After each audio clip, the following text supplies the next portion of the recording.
Welcome into the first episode of the RotoWire Sports Gambling Podcast for the 2023 NFL season. I am Nick Whalen, joined, as always, by my esteemed co-host, the great John McKechnie, down in Atlanta, Georgia. John, we are back, baby. We've been anticipating this day really since we did our last pod of the 2022 season ahead of the Super Bowl. I could say for me, this was the highlight of my week, every single week during last year's NFL season, and looking forward to doing it again. This is going to be a futures-focused episode, so we'll talk win totals. We'll talk our favorite team bets, player awards, league leaders, things of that nature. But starting next week, we'll be on our regular schedule. We'll be recording either Thursday or Friday to preview every single week of the season. We'll give you our favorite bets against the spread. We'll give you our survivor thoughts. I'll be playing in the Circa Million contest this year, so we'll be talking through how we want to hopefully win that one and bring home like $6 million or whatever the top prize is. But a lot to look forward to on the horizon, and I'm just very, very excited to be back in the saddle with you. Hey, likewise. This was a really fun pod that we I guess there have been gambling focused NFL pods here at RotoWire before, but this was the first one that you and I got to do together. And yeah, like you said, it's a lot of fun every week. The NFL season. Not that anyone needs to pour one out for us that work in the sports industry, but it's a little bit stressful during football season. There's just a lot of stuff to do. So getting like the hour to just sort of spill my guts about the slate every week, it doesn't get much better than that. So excited to be back in the saddle, like you said, and I think getting our feet wet, doing a good thorough overview of some futures that we like for this season. We'll whet the appetite, get everyone ready. And then week one kicks off next week. And, then it's go time. Yeah. Then it's full on sicko mode for us here at the RotoWire Sports Betting Podcast. We toyed with the idea of, maybe wrapping our, futures episode into week one. And we're like, well, do we really want the listeners to have to sit through like a 6-hour podcast? So I think we made the right call separating these two. And next week we will focus exclusively on week one. I mean, the schedule might be a little fluid first few weeks of the season. We have a certain bachelor party coming up in a couple of weeks. We both have a ton of weddings all over the place that we're involved in, but we'll be giving you an episode every single week. So you can find that, by the way, just in the regular RotoWire podcast feed, NFL podcast. We're not doing a separate feed for this one. So hopefully you've been subscribing to that. There's been a ton of great preseason content coming out under the RotoWire football podcast feed. And this is where you will find us every week. With that said, John, let's get into it. I want to start with some win totals. We each have a few that we could talk through. We'll then get into some of our division winner bets. We could tie that into conference winners, Super Bowl. Then we'll move on to some of the individual futures bets that we like. But I'm going to start with one that I've been trumpeting all over the place. I was on Better Sports yesterday. I was on VSiN last week. I've been talking about it, I feel like, every night on the Sirius XM show. The Atlanta Falcons over 8.5 wins. I'm also okay betting them to make the playoffs. Maybe would even dabble in the Falcons to win the NFC South, although I think the Saints kind of deserve incumbent status there. But I'm not even that high on the Falcons. I'm really high on the schedule that this team has. They had a relatively tough schedule last season, a lot of difficult games sprinkled in outside of the division. That could not be further from the case this season, John. They have the easiest schedule in the NFL on paper. And you can look at it and just, point out some of the bad teams that they play. But I think looking at the quarterbacks is a better way to evaluate that. They play, in my mind, I think they have 3, maybe 4 above league average quarterbacks on the entire schedule, weeks 1 through 18. And if you look at the first 7 games of the year, these are the quarterbacks that they face. Bryce Young in his first NFL start, Jordan Love, Jared Goff, Trevor Lawrence. That's not an easy one. CJ Stroud, Sam Howell, Baker Mayfield. So I think there's a real possibility that Atlanta could start this season something like 5-2. And if that's the case, you're set up really well to get to at least 8 wins. Man, I mean, the city, you might even be able to tell that Falcons fans exist down here if they get off to that 5-2 start. All right. I'm bagging on Falcons fans more than anything. Like they just do not have the presence you would expect of an NFL team down here. But no, I'm totally with you there. I mean, like you said, strength of schedule based on projected win totals. easiest schedule that there is. I love the angle of, catching all these, either bad, unproven, or otherwise quarterbacks through that first almost half of the season. And I think that there's something to be said for, the Falcons. They should be better this year. A lot of it depends on how Desmond Ridder is able to, fully embrace and take over this starting role. But you have Drake London, you have Kyle Pitts back, you have Bijan Robinson, you have an offensive line that's probably the best in the division. That helps. They did well in free agency to kind of bolster the roster. Still not sure what the pass rush really looks like for them, but bottom line, they are nothing worse than an average team. And so an average team could certainly produce an average result, such as 9 wins this year, especially when the schedule's that easy. Yeah, again, for me, it's not even that I love the Falcons that much. It's just I love the schedule, and I like the skill position guys too, right? I think between Drake London, Kyle Pitts, Bijan Robinson, you have 3 premier talents at 3 premier offensive positions, and of course, like a lot of teams, their season is going to hinge on how a young quarterback develops. But to me, it's not like a Jordan Love situation where you're looking for signs of Desmond Ridder. Like, is he a star? Can he be the guy that can single-handedly win you games? Like the investment that Green Bay has in Jordan Love, you need him to be a star for this to end up looking like a decent draft pick. Whereas with Ridder, I don't think he has to be anything special. I think he could be a slightly below average quarterback, and that's probably just fine as far as what you're expecting from him, as far as what you're asking him to do, and what I think will again be a very run-heavy offense. And you mentioned that defense. I don't love the defense, but they at least made an effort to improve it, right? You bring in a couple of veterans in Bud Dupree and Calais Campbell in that front 7. You bring in one of the more impactful, I think, defensive acquisitions that any team made this offseason in Jesse Bates. So they won 7 games last year. I don't think it's too much to ask to try to get to 9 wins or maybe even 10 wins in this division. And the last thing I'll say, I mentioned they had a tougher schedule last year. I mean, these were some of the teams that they had to face that are just not a part of the schedule in 2023. They played the Rams in week 2. That was at the time that we thought the Rams were a Super Bowl contender before everything completely fall apart. They played the Seahawks, the Browns.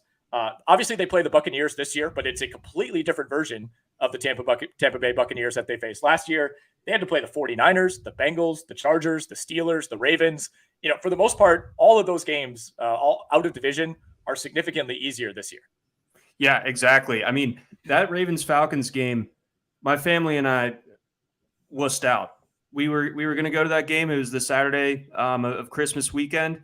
I believe it was the coldest game at kickoff ever played at M&T Bank Stadium. So we were like, no, thank you. So Falcons as a dome team, that must have been particularly unpleasant for them. That was a chilly game. By the way, you were at a Falcons game within the last week, right? What the heck were you doing at a Falcons preseason game? So, as luck would have it, one of my buddies down here is actually a big Steelers fan, and so he was trying to rally a group together to go to the Falcons Steelers preseason game.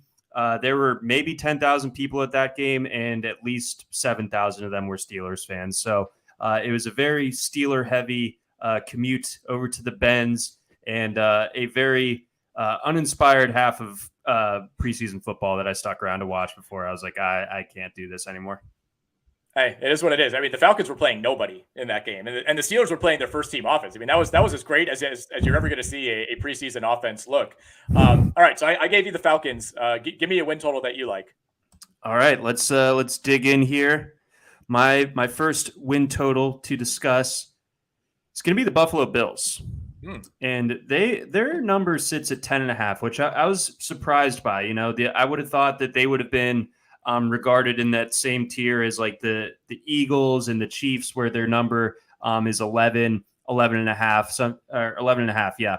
But the Bills, maybe I'm overly critical and overly anecdotally or overweighting this anecdotal evidence from their playoff game last year. But the way that they end the season, just getting pushed around at home in the snow against a Bengals team that had backup offensive linemen playing, that seems bad. And then there was, all the drama with Stephon Diggs over the course of this offseason. I'm not sure that they really made their roster a whole lot better this offseason, either through the draft I thought that Dalton Kincaid was sort of a luxury pick that they didn't really have. I thought that they really needed to do something like, especially with the defensive interior depth in this class. I thought that getting someone that can plug the run a little bit better, and those guys were available at that part of the first round. They instead take a guy in Dalton Kincaid when they already have Dawson Knox. I'm just not sure that is going to work out if it helps them to win immediately. They bring in Osiris Torres, one of the better offensive guard prospects in this class. That should help to an extent, but I'm still not sold that they're able to run the ball, period. James Cook as their starting running back, I'm dubious on him for fantasy. And I feel like, Damian Harris, he might be able to get some stuff done. We'll see if Josh Allen holds up over the course of the season, if the Bills are serious about the idea of him, maybe not trying to go Superman every single play and, kind of exposing himself to more contact than I think Bills fans and the Bills front office alike would appreciate. And, similar to your point about the Falcons schedule, and not that the Bills, in a neutral setting would lose to too many teams, but they still have, I believe it's the 6th or 7th hardest schedule, according to Vegas win totals on their schedule. I think that's going to be really a challenging gauntlet for them. I think the division around them has gotten a lot better. The Jets are a legit threat last year. The Jets beat them last year, even. So you have the Dolphins. If they're able to stay at full strength, they're going to be tough. And then the Patriots, who we'll get to in a minute. Not sexy, but a very unpleasant team to play against. So it wouldn't shock me to see the Bills go 500 in the division, for example. And they could, if that happens, then I think we're sailing nicely towards the under here. I would take the over on the Bills at 10.5. This is a team that won 13 games last year, could have won 14. They only played 16, given the DeMar Hamlin game. So that one could have gone either way, of course, against Cincinnati. But I actually like the Bills as a regression team, but I think they could still, they could lose 2 or 3 wins and still get to 11. I kind of view them similarly as I do the Minnesota Vikings in the NFC North, where it's like, they're not going to get the same luck that they did last year. That the roster didn't really improve, but they could take a significant step back, and you can lop off 2 or 3 wins, and they're still, a 10-win team in Minnesota's case, or an 11-win team in Buffalo's case. So slight disagreement there, although I think we're on the same page with the Bills not really improving year over year. All right, I'm going to go with 2 unders that I'm pairing together. I just don't understand why this number is where it is. In one case, there's been a significant development with a certain running back who's not going to be there for at least the first 4 games and perhaps more. The line did not move, probably baked in ahead of time. But the Colts and the Texans at 6.5, I don't think either of these teams get there. I think 6.5 is too high. I think the Colts are bottom 3 or 4 team in the entire league in terms of talent. I think the Texans are in that conversation as well. Where are 7 wins coming from on this schedule? No, it doesn't make sense for either of them. The Jaguars and even the Titans should probably be able to take care of business against both of these teams. I think it's telling that the Texans are the biggest underdogs on the Week 1 slate. So that just kind of goes to show where Vegas views them right now. Are they going to be able to make some strides over the course of the season? They are really, starting from scratch here. CJ Stroud, if he doesn't have a lot of time to operate with that offensive line, which is probably average at best, you'd want to say, there could be some legitimate, rookie growing pains for him, especially when he's coming from, an Ohio State setup where everything was basically on easy mode for him. There's no harder mode on Madden than being a rookie quarterback for the Texans. I don't think so. That's going to be tough for them. And then Indianapolis, they're just self-destructing at this point. I mean, they've really taken the torch and run with it as far as worst PR offseason in a little while. And, it continues, that flame continues to burn with this Jonathan Taylor stuff. And boy, I think Indianapolis is ripe to have one of those seasons where all of a sudden they are picking in the top 3 once again. So the Texans worry me a bit more, not because I think they're a better team, but because they don't own their first round pick. So there's no real incentive for the Texans to go 2-15 this year. And, maybe there never was because they had a chance at the number one pick and blew it last year.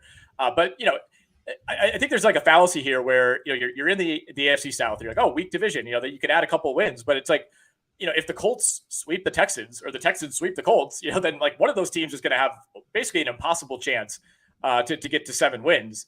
And, even if they split, I don't think that, that really gives you that much of a boost. And, you look at the Texans schedule and it's not that tough. They play at Carolina. That could be a winnable game. They're home for the Buccaneers in the middle of the season. You could win that one.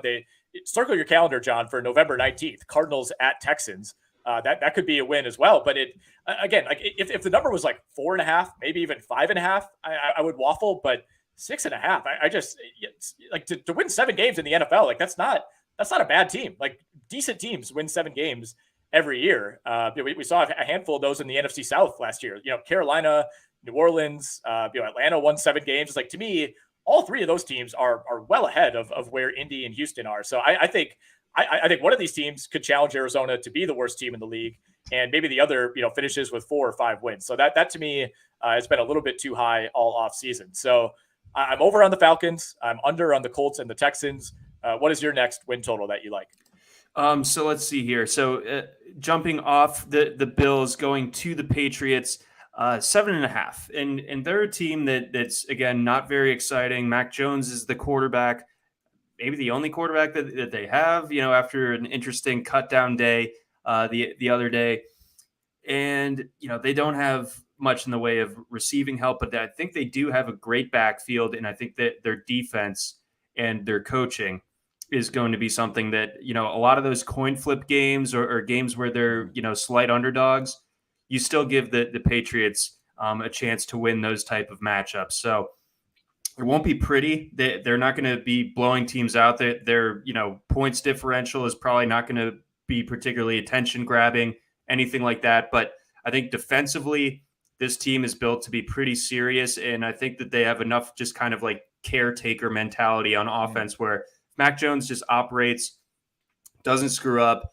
You get Ramondre Stevenson and Ezekiel Elliott going in the run game, and especially if they're set up in short fields a lot because of the defense turning the opposition over, or their special teams are great too with the punt returner.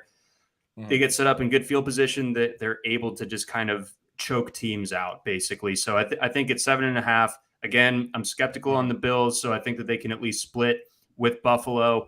Maybe go 3-3 in the division, maybe even 4-2, and the rest of the way, you got to like their chances in most spots. I would say, and the scary offenses of the league tend to be the scariest teams overall. But I think when it comes to playing the Patriots, they're a team that can kind of put a lid on some of the more elite offenses in the league and keep games close.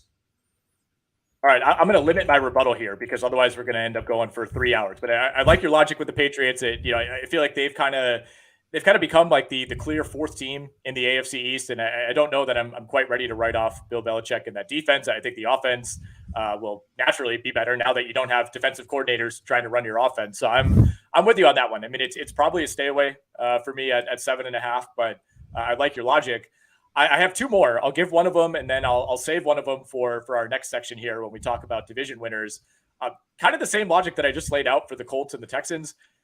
How do the Arizona Cardinals get to 5 wins, John? I don't think this team is interested in really winning any games this year. I think they'll probably do what it takes to position themselves, at least late in the year to be in the Caleb Williams sweepstakes. Even if they don't want to take Caleb Williams, we just saw last year with the Chicago Bears. I mean, you could get major draft capital even if you don't want that clear number 1 quarterback, and they'll have a decision to make. Maybe they do go in that direction. Maybe they move on from Kyler Murray. But if they don't, I mean, Caleb Williams is a better prospect than Bryce Young. And I think there's a bigger gap between him and the rest of the quarterbacks in this class. So there's significant reason if you're the Cardinals to try to get that number 1 pick. And, 4.5 is a low number.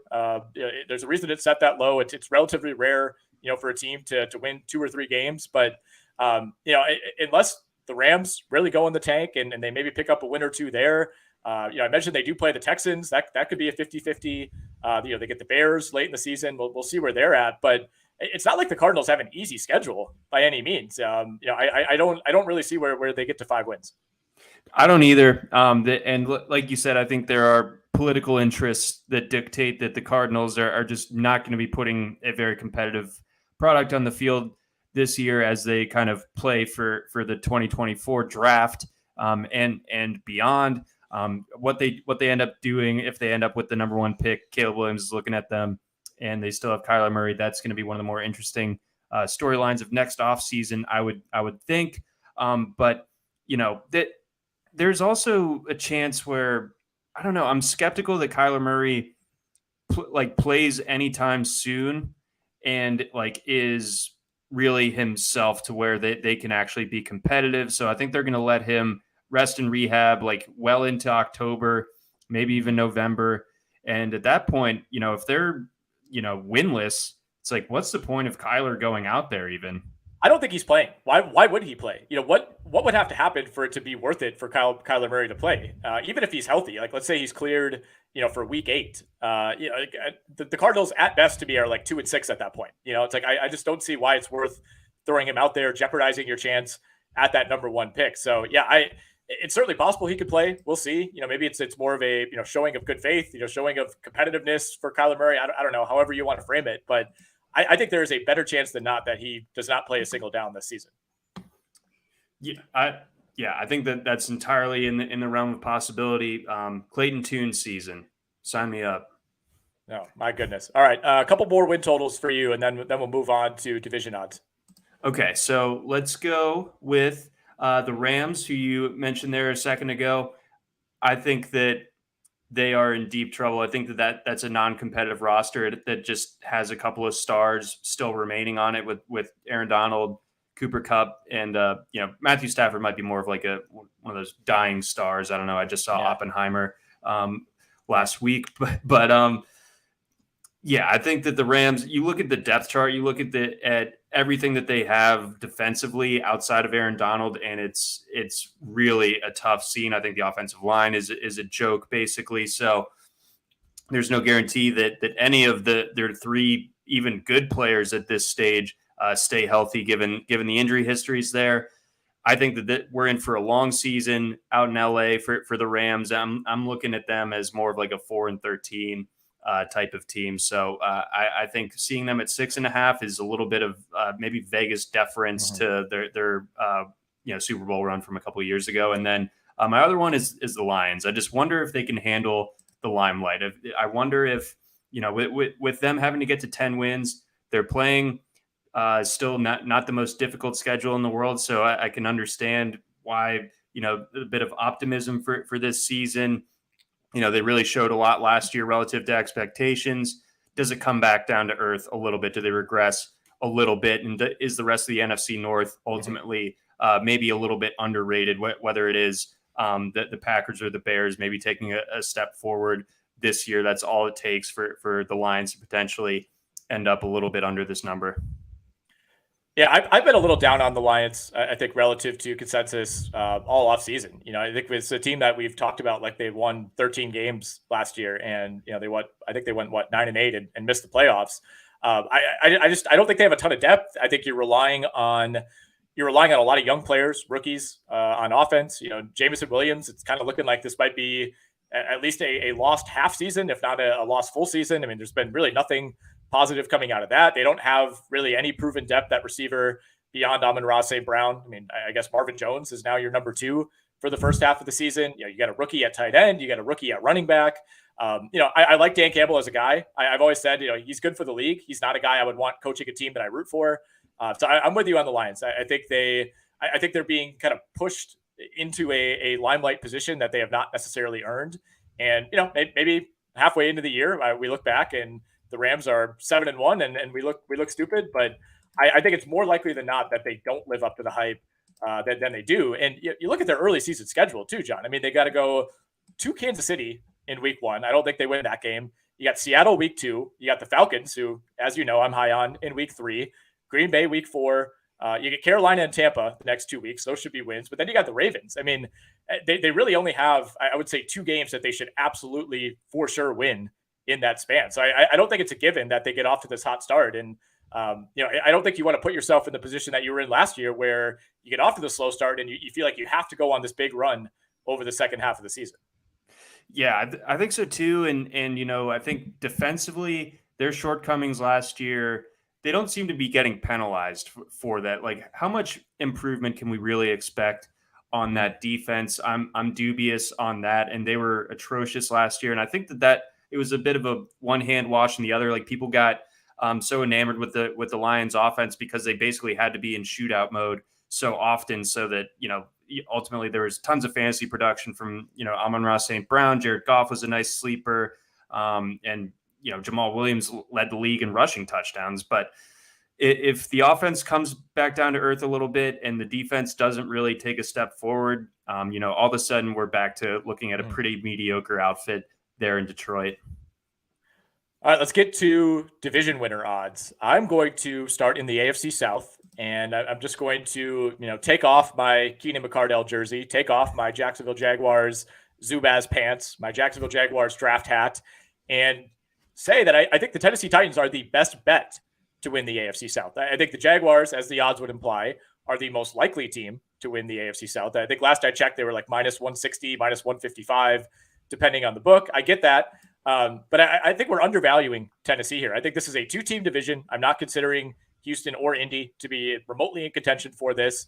I think both Jacksonville and Tennessee should clean up on those two teams. And, I think you could poke holes in both cases. Like, Jacksonville, to me, did not make enough improvements on defense. I think the offensive line is still a question. They were also the second healthiest team in the NFL last season. I mean, virtually no important skill players were injured last year. Now, of course, you add Calvin Ridley. That is a huge, huge boost to this offense. But I think nationally, it feels like we're just handing this division to Jacksonville. And, Tennessee, to me, still has the best coach in the division. You have a proven, decent quarterback, a winner, at least when healthy, in Ryan Tannehill. You have the best running back in the division. You add DeAndre Hopkins. They hope that he's kind of their version of Calvin Ridley. Tennessee is walking a very thin line in terms of injuries and depth. If Derrick Henry goes down, they're done. If DeAndre Hopkins gets hurt or doesn't fit well in that offense, which is a possibility, they're going to struggle. But I think if they thread this needle, it's going to be really close. I think Tennessee and Jacksonville could both come in around 9 or 10 wins. The Titans, that Vrabel DNA is still there. Like, they're still an unpleasant team to be playing against, even if, talent wise, they're a cut or two below, most teams, or at least the good teams at this stage. And it does feel a bit uneasy inducing to be like, oh yeah, the Jags are running away with it. I tend to believe that they are. And it does freak me out a little bit how much I like the Jaguars this year and how leveraged I am on them. But what I keep coming back to with Tennessee is the offensive line looks like it's we might be looking at like the worst one in the league. And if that's the case, and Tannehill's less mobile than he once was, or gets banged up, which happens to him, all of a sudden, the Titans are in pretty big trouble. If we have to see any of Malik Willis or Will Levis this year, then we're looking at a pretty rough go for this Titans team. But I think the way you frame it, where the best bet, and you're getting 3-1 for a team that's going up against a Jaguars team that, we don't know how they're going to handle and sustain success exactly. Mm-hmm. And the Titans do have the great coaching staff, and Derrick Henry is still a warhorse at this point. So it's there, like you said, thin needle to thread, but I'm staying away from it, but I see your reasoning very well. Okay. Sell me on one of your favorite division winner bets. So I like the Dolphins at 3-1. As I've discussed, skeptical on the Bills. I think the Patriots will be tough. I'm not ready to buy in on the Jets. I'm not quite sure that I'm picking up what everyone seems to be putting down this week, where it's like the Jets are this year's Broncos. I definitely stopped short of that. But I think that the Dolphins, really, it's a bet that if Tua stays healthy, then we have probably one of the most, if not the most, electrifying offense in football this year. I mean, you still have peak Tyreek Hill, Jalen Waddle's entering his prime. You have just a track team in your backfield on top of it. Make some additions on the defensive side last offseason. We'll see if some of those younger guys take a step forward this year as well. And, all of that, I just don't view the Bills as this prohibitive favorite. And if I'm getting 3-1 on a Dolphins team that can score on anybody, I think I like that price. Mm-hmm. Yeah, I mean, for me, it just comes down to Tua. If you could tell me he plays even 15 games, then yeah, I love that bet. But I've stayed away from Tua, and by association, I've stayed away from Tyreek Hill and Jalen Waddle in fantasy drafts. It's too dicey of a situation for me. It's not something where he could sustain a concussion and miss 1 or 2 weeks, and then you're back up and running. It's like if he has one concussion, the whole narrative starts up again. And I don't know if he plays again the rest of the season, right? Yeah, let alone maybe his career. So there's too much variance there. There's too much risk. I would still bet the Bills to win the AFC East, but I will acknowledge that the Dolphins and the Jets to me are neck and neck. I'm with you. It feels like if you're talking about the Jets, you either have to say that they're going to go like 17-0 or they're going to go 2-15. Like I think we could just come in the middle and say that maybe they win 10 games and they get a wild card spot. I think that's totally in the cards. I thought they probably won more games than they should have last year with horrific quarterback play. So, Dolphins versus Jets to me is kind of neck and neck right behind Buffalo. But yeah, if Tua stays healthy, then absolutely. I mean, we saw last year, this team, the offense can hang with anybody. I don't care. You could give me any team in the league and you're going to be in games with the elites because of just how electric and, the big play potential in that offense. The last thing I'll say about Miami too is I don't know that the door is closed on a Jonathan Taylor trade. It's closed for now. But I think, once he comes off the PUP list, there's going to be increased pressure on the Colts as that Week 8 trade deadline approaches. Like it's very possible to me that, maybe the Colts asking price comes down a little bit as the season goes along and the Dolphins add Jonathan Taylor midseason. I think that's probably the most likely scenarios. Like if Jonathan Taylor plays an NFL game this year, I think it's more likely that he plays for the Dolphins than the Colts. Yeah, it doesn't feel like he's suiting up for Indy. That's for sure. No. And obviously Miami made inroads, exploratory trade discussions. Irsay, in his very coherent way, just asked for one of the best young receivers in football. So it doesn't feel like it was totally. You got to ask. Make him say no. Businessman, business hat. Yeah. But some other division winners that I like. I think there really isn't a bad bet to be made for the AFC South, or I'm sorry, AFC North winner. I definitely understand the Bengals as the favorite. I like the Ravens at plus 235.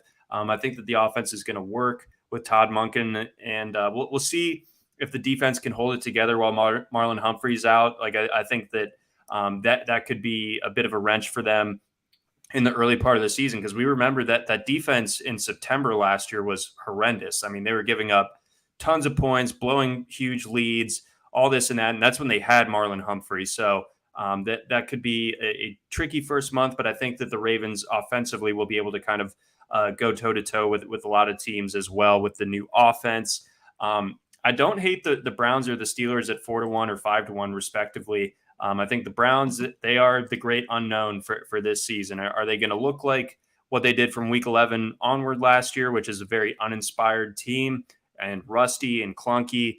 The list of adjectives goes on, or is it going to work? And is Deshaun Watson going to look like what he did back in 2019? We just don't really know. But if he does, that you have that dynamism. You have Nick Chubb, who I think is one of the best, if not the best, pure runners in the NFL. You have a good defense. You still have Myles Garrett in his prime. So there's a lot to like about what the Browns could do potential-wise. And at 4-1, I get it. And then the Steelers, Mike Tomlin, you have some continuity on that offense with them keeping the same coordinator. You got Kenny Pickett entering his second year. George Pickens, even further removed from his college knee injury. Deontay Johnson should bounce back. I think they have a nice offensive line now. All of a sudden, I thought they drafted really well there. So I don't think that there's a bad bet to be made for AFC North winner. But my favorite one is probably going to be the Ravens, though.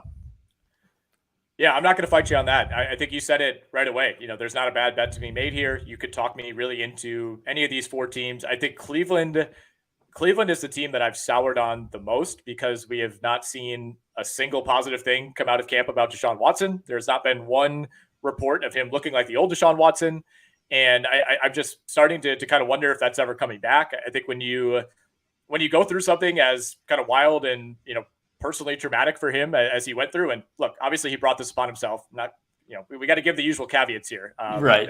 What he did was ridiculous, whatever, et cetera, et cetera. Not supporting Deshaun Watson. But I think if we're trying to talk about this objectively, you go from being the man. You're on top of the world. You're one of the best young quarterbacks in the league. And now everybody's against you, right? I think it was Bill Simmons on his pod this week, made the comparison to when, LeBron went to Miami and he was kind of forced to become the villain. And he was just like, I've never been the villain. I don't want to be the villain, but I guess I'll be it. And my guess is Watson's going through something similar, right? Where he's, it was shocking for a reason when all this stuff came out, because he's not that type of guy, or at least we didn't think he was that type of guy.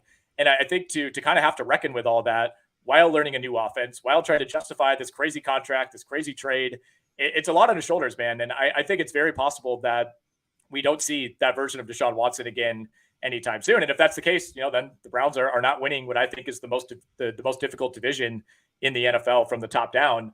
I would even throw out the Steelers at 5-1. I had them on my list. I mean, if you're just looking for value there, they were by some metrics the healthiest team in the NFL last season, so maybe that comes back around. But I've seen a lot of positivity coming out of Steelers camp over these last few weeks. I think they will have a say in this division. But I have no issue at all betting the Ravens. You could get them. I think DraftKings are plus 235, so pretty reasonable value there. All right, we'll go through these next couple real quickly and then get to some of our player futures.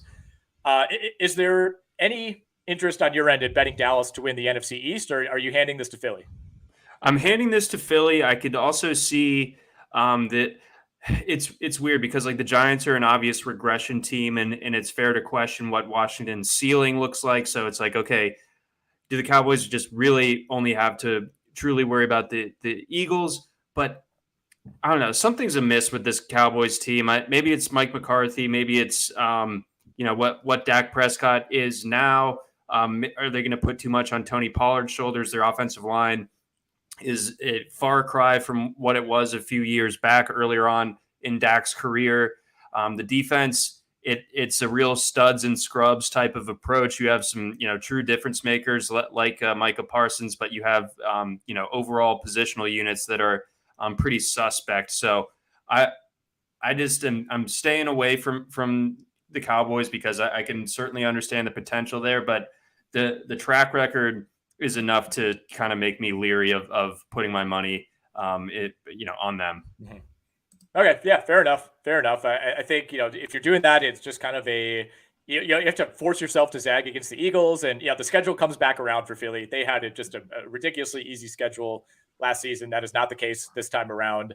And Philly was relatively healthy. You had the 2 missed games for Jalen Hurts at the end of the year, but other than that, most of the key skill position guys were able to stay healthy. Let's go to the NFC North real quickly. This is such a toss-up to me.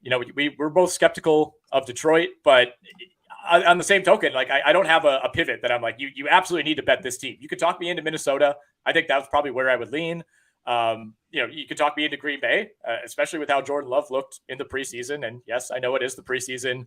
I don't know if I bet Chicago. That's probably where I draw the line. I think the Bears will be better. I don't think they'll win the division better. Yeah, same deal as far as the Bears go. This is a really tricky division to figure out. Like you could see any of the top 3, the Packers, the Lions, or the Vikings doing it. Maybe the Vikings are just sort of the gift of this particular wager, because you can get them at around 3-1. I definitely like that, and I definitely am fading the Lions in that respect. So I think Vikings or Packers at 4-1 both make plenty of sense to me. I'd probably give that slight lean to the Vikings right now, just because Jordan Love has looked good in small samples or preseason type samples. I don't love saying it, but like I'm more comfortable with Kirk Cousins. Yeah, for the regular season, that's all we're asking. We're talking about winning the division. We're not asking you to win the Super Bowl. We're not asking you to win a playoff game at home, God forbid. But yeah, I mean, like we said at the top with the Bills, it's like I think the Vikings will regress. I'll say it. I'll be the first to say it. They're not going to go 11-0 in 1-score games this season. That's going to come back around. But again, you could lop off 3 wins, and they go 10-7, and that might be enough to win this division. So yeah, I think Minnesota's my favorite bet. You talked me into it. Let's go to some player-based bets here. We'll talk awards. We'll talk some league leaders. Just some miscellaneous bets that we like, and then we'll get out of here. I know you and I are in lockstep on Justin Herbert. I put in the ticket at the Circus Sportsbook over the weekend. Justin Herbert, 12-1 to win MVP.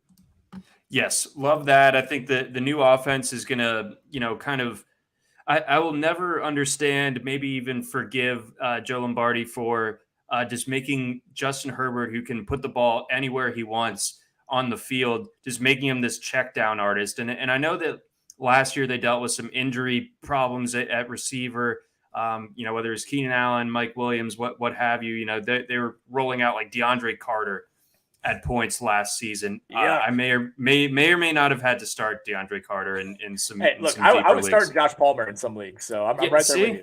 So they go ahead, they improve the depth and the downfield playmaking ability, but by adding Quentin Johnston, Austin Eckler is still a beast. I think that this offense basically was operating with a restrictor plate. Now that's gone. I really like what Kellen Moore should be able to bring to the table there and open up for Justin Herbert. So, I mean, I think 5,000 yards is within reach for him. And if the Chargers, just kind of break the long trend, Patrick Mahomes is yet to lose the AFC West. Crazy. If they're able to break through and they end up with one of the top 2 seeds in the AFC, it's going to be Herbert's. Mm-hmm. Yeah, I think there's room for just a massive progression in terms of yardage, in terms of yards per attempt, especially in terms of touchdowns. I mean, this could be the last time in the next decade that Justin Herbert has fewer than 30 touchdowns in a season. And you mentioned the injuries at receiver. Justin Herbert himself was also banged up for virtually the entire season, dealing with that rib injury. Probably should have missed time, and just kind of continued to play through it. Never really looked like himself. I thought this offense looked like the Drew Brees Saints for much of the season, and that is the complete opposite of how you want to run an offense with Justin Herbert. So part of the reason that I like him, and we should say it's going to be so tough these next few years to win MVP because you have so many elite quarterbacks. These guys aren't going anywhere. Mahomes, Allen, Herbert, Hurts, Burrow, Trevor Lawrence, Lamar Jackson, Justin Fields. Like, you're going to have to put together an all-time season to win this award because of how good the other competitors are going to be. But I think where Herbert benefits is he wasn't at that level last year. So it's going to feel, if he finishes this year with 47 touchdown passes and he had 25 last year, it's going to feel like there was a bigger leap maybe than there actually was.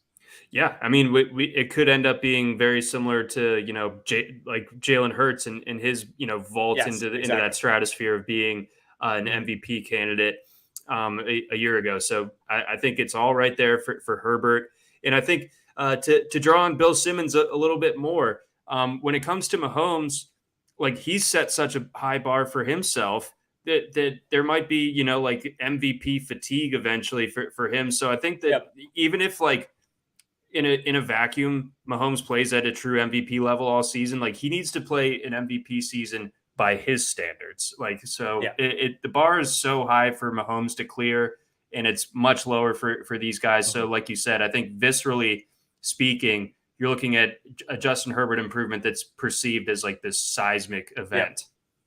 Yeah, I would also consider Hurts at 12-1. Barely played in the fourth quarter last year, missed a couple of games. I think he, to me, still should have won the MVP, but he lost it by missing those games at the end of the year. I didn't think that was entirely fair, and Mahomes just kind of backed his way into it, right? Like that's where Mahomes is now. Where like you said, he's going to need to have an insane season, which he's very capable of, to win MVP because he's already got a couple. But he also is in the, Tom Brady got a couple of these throughout his career. He's in the zone where it's like, all right, if nobody else separates themselves, he'll just be the default. And to me, that's what happened last year. As soon as Hurts missed those games at the end of the year, it was like, well, I guess we'll just give it to Mahomes. So he's sitting in a pretty good position. You want to be that guy who just ends up being handed the MVP if nobody else takes it. All right, any other awards bets that you like? Let's see here. So I like the Herbert one, and I'll raise you Trevor Lawrence to win MVP at 1,600. I think a lot of very similar narrative-driven things can be attached here.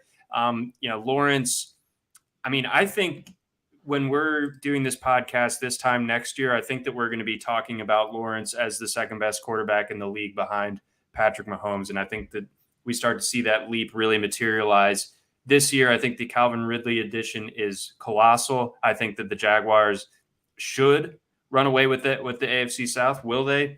TBD. But I think that the pieces are there in place. And I think that Lawrence, so much so, is going to be the driving force behind the Jaguars getting back to the postseason. I'm really not trying to mush your boys here, but I really do feel like Lawrence he's that guy. And you got to just completely erase the rookie season with Urban Meyer out of your memory, because I think what we saw, especially in the second half last season, that's the start of a superstar quarterback in the NFL.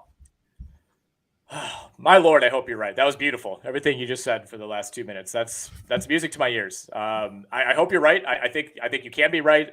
The reason I wouldn't bet Trevor Lawrence is I don't think they're going to have enough wins. I think the schedule's too tough.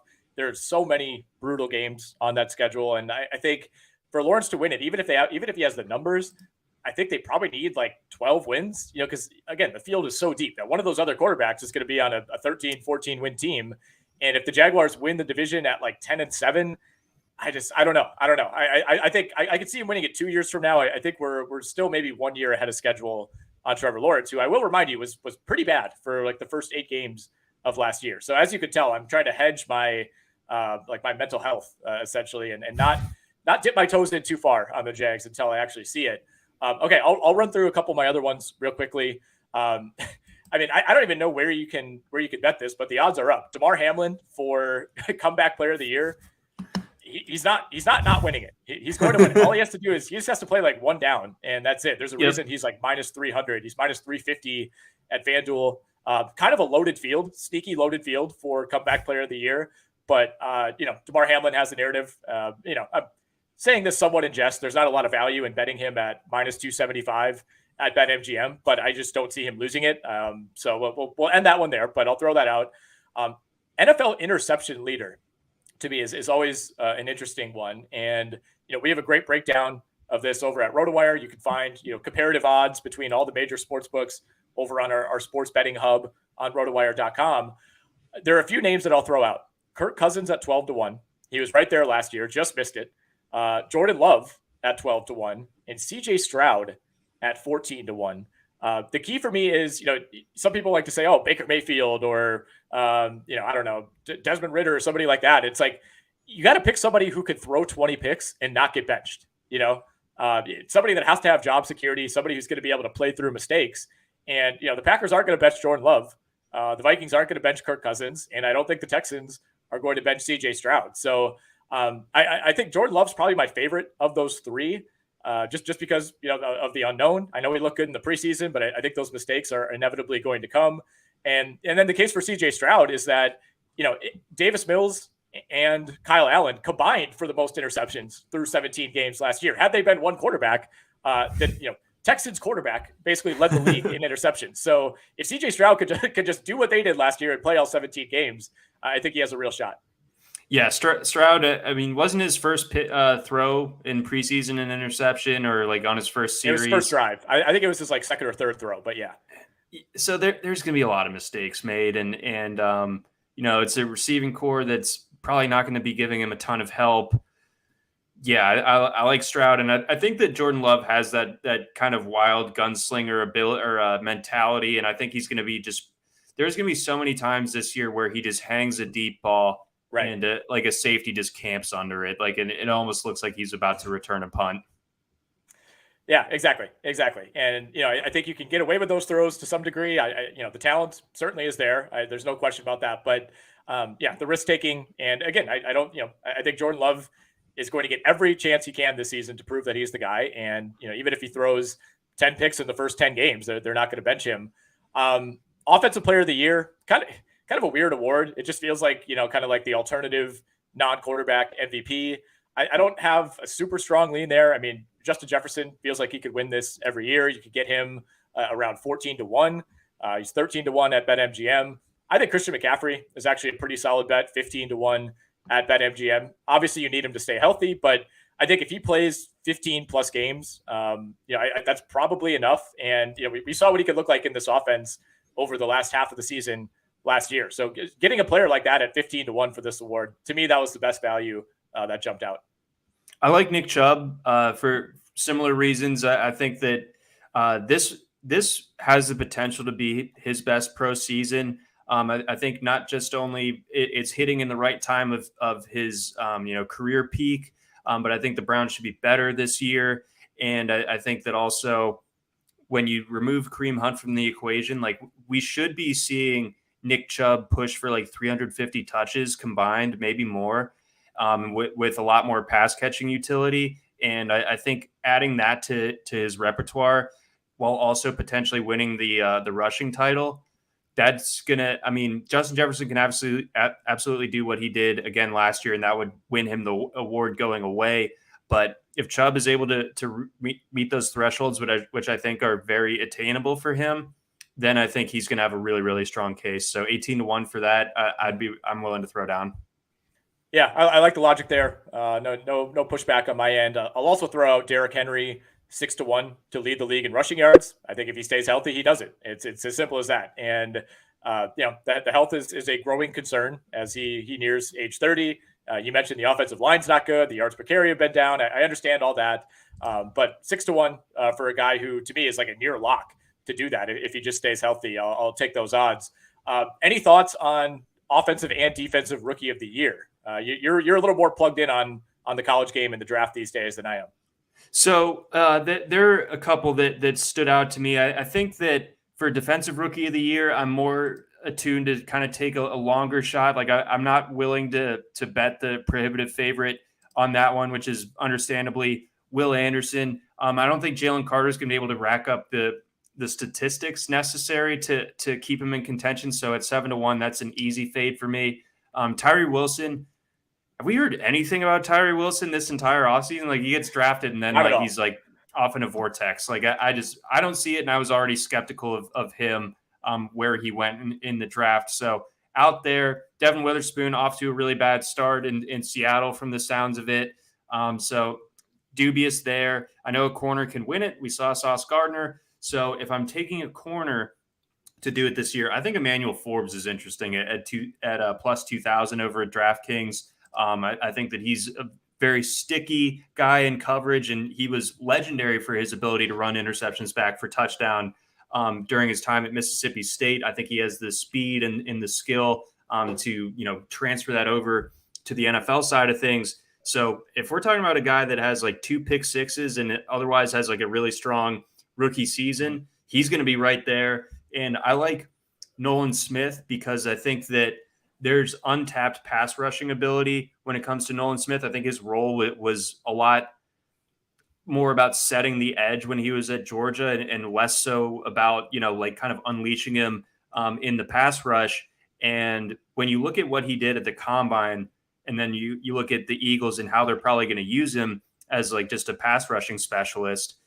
I mean, it could, and if Derek Barnett is suddenly gone, you have all these edge snaps to give to Nolan Smith. And if Nolan Smith, again, with my skepticism on Tyree and Will Anderson to a lesser extent, if Nolan Smith leads the rookies in sacks, he's going to have a great case as well. And I think it's totally possible with that Eagles defense, like where everyone else is just eating up space and he's just freed up to go ahead and get the quarterback.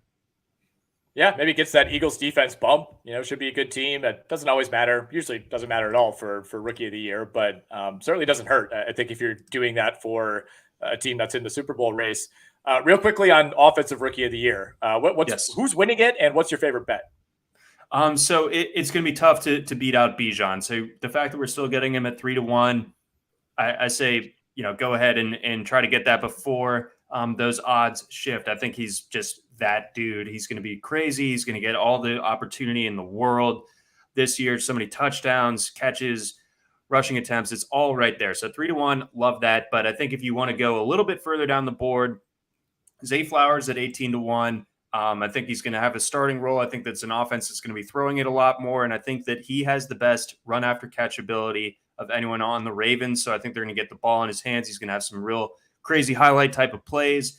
And I'm not convinced that he might enter the season as the number 4 in the pecking order for targets in Baltimore, but do we really trust Odell and Rashad Bateman to stay healthy all season? Not necessarily. So I think that Zay Flowers, that target ceiling is a little bit understated. So 18-1, I like that. And then Zach Charbonnet, 50-1.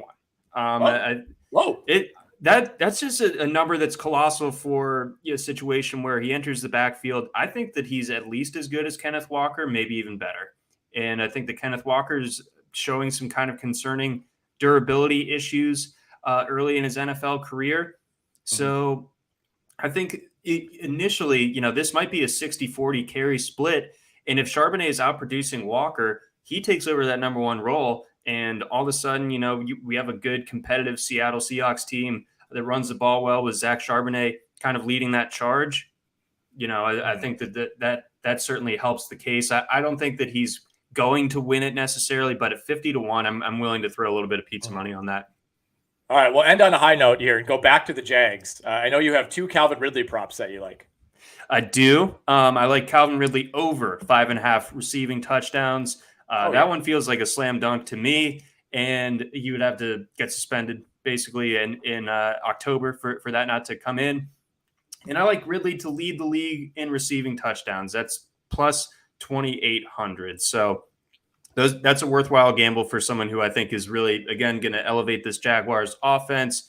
And I think that, his skill set, like he's ready to go. I'm not worried about the rust when it comes to Calvin Ridley. I think he's shown that there is no rust, and he's back to that guy that we saw back in like 2020 and the guy that, entered that 2021 season as like a mid-second round pick in fantasy drafts. And that's kind of where he's corrected to in the draft markets at this stage anyway. Make sure you shop around, as always. The number is 5.5 touchdowns for Ridley at FanDuel, 6.5 at BetMGM. Obviously, you're getting plus odds at BetMGM versus seeing minus 118 at FanDuel. But again, we have fantastic pages over at RotoWire.com. Just navigate over to the sports betting section, head over to NFL, and you can see breakdowns of where the odds come in at every sports book for virtually every prop available. Our tech guys have done an incredible job populating that page. John, I'm so glad to be back doing this pod with you every week. Very much looking forward to breaking down week 1 a week from now. Of course, we will not be covering the Thursday games in those pods. We'll recap the Thursday game when we record on Fridays, but our focus will be on the Sunday slate as well as Monday Night Football. Again, really, really jacked to get this going again, and we'll talk next week. All right, so everyone can drop their thank yous in advance for those futures tickets, or you can just save them in your drafts for February. Just remember to send them over at that time. But we just printed pure gold there for an hour. So again, thank you. I'm jazzed for the season. I think I'm even more jazzed now that we got this first episode out of the way, and we're ready to go. We're locked in. We're mid-season form right out of the jump. Let's go.